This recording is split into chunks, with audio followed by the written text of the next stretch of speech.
Hello, hi, good morning. Welcome back to my channel. आज सकाळी थोडी लवकर जाग आली. खरं सांगायचं तर डोक्यात थोडे वेगळेच विचार चालू होते. त्यानंतर रोजच्यासारखा आधी चहा घेतला, पण चहा वेगळाच वाटत होता. तुम्ही नोटीस केलं आहे का? गोष्टी बदलल्या की मूड बदलला की साध्या साध्या गोष्टी पण थोड्या वेगळ्या वाटायला लागतात. मंदिरात गेले तेव्हा खूप शांत वाटलं. त्या शांततेचीच थोडंसं बोलले. म्हटलं आजचा दिवस जरा चांगला जाऊ दे. रोजच्यासारखं मी माझं ब्रेकफास्ट वगैरे बनवून घेतलं आणि मंदिरात गेल्यानंतर अशी प्रार्थना केली की आजचा दिवसही चांगला जाऊ दे, जसा की रोज चांगला जातो. अशा ठिकाणी, शांत ठिकाणी गेलं की मनही हलकं होतं, नाही का? त्यानंतर बघितलं का तुम्ही सूर्याचं तेजवान रूप किती असं सुंदर दिसतंय. सूर्य एकदम असं प्रकाशित झालेला मला दिसत होता.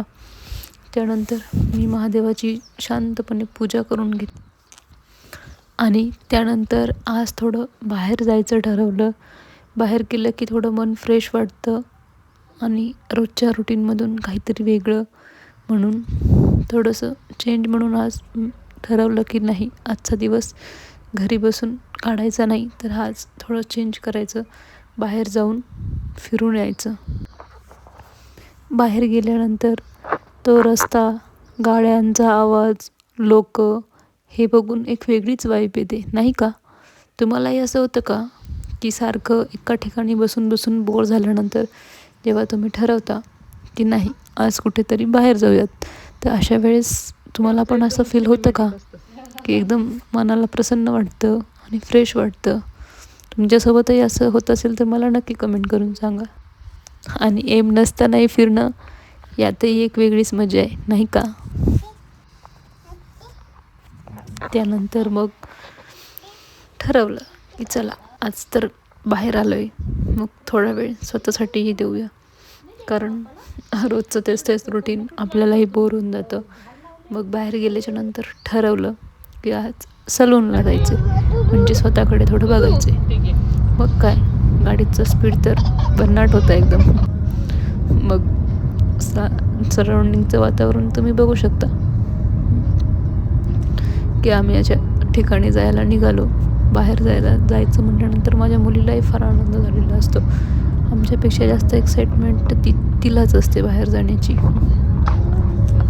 मग काय, मग मी ठरवलं की नाही, आज स्वतःमध्ये काहीतरी थोडासा चेंज करूयात. मग चेंज करायचं म्हटल्यानंतर मी सलूनला जाण्याचा डिसिजन घेतला. सलूनला जाऊन करणार काय, तर मी हेअरकट करायचा डिसिजन घेतला होता. हेअरकट जरी म्हणायला छोटा शब्द असला तरी तो आपल्यावर खूप मोठा असर देऊन जाणारा शब्द आहे. कारण की चेहऱ्याकडं बघताना सर्वात पहिले आपले केस दिसतात आणि यामध्ये आपण जेव्हा चेंज करतो, इतरांना फरक वाटू की नाही वाटू, पण आपल्याला स्वतःला खूप जास्त फरक जाणवतो. त्यामुळे हेअरकट केला की एकदम चिंदा आरशात असं बघावंसं वाटतं.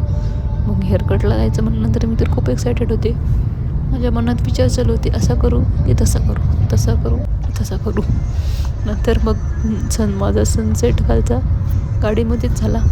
कारण आम्ही थोडंसं लांब आलो होतो, त्यामुळे कसं प्रवासातच संध्याकाळी झाली आणि निघायलाही थोडा उशीर झाला होता.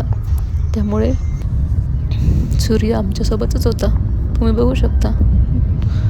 त्यामुळे संध्याकाळ झाली. नंतर संध्याकाळ झालं की पुन्हा चहा.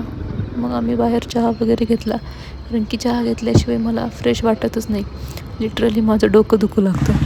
त्यामुळे सगळ्यात पहिले तर मी चहा घेऊन टाकला.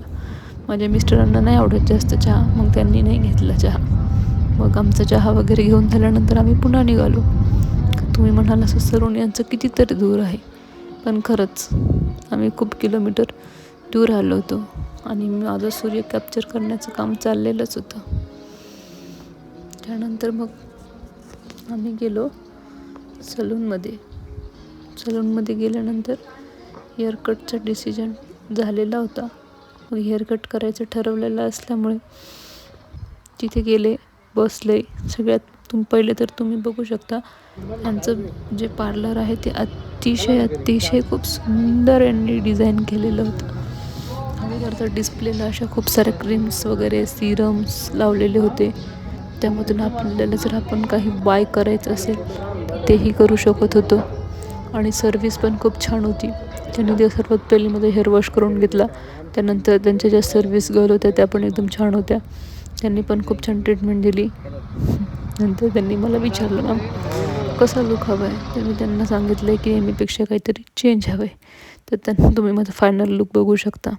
त्यांनी खूप सुंदर असा हेअरकट माझा त्या ठिकाणी बनवून दिला. त्यानंतर मग काय संध्याकाळ झाली. तुम्हाला पण अशा वेगळ्या वेगळ्या आयडियाज हव्या असतील की कसं दिसायचं वगैरे, लुक कसं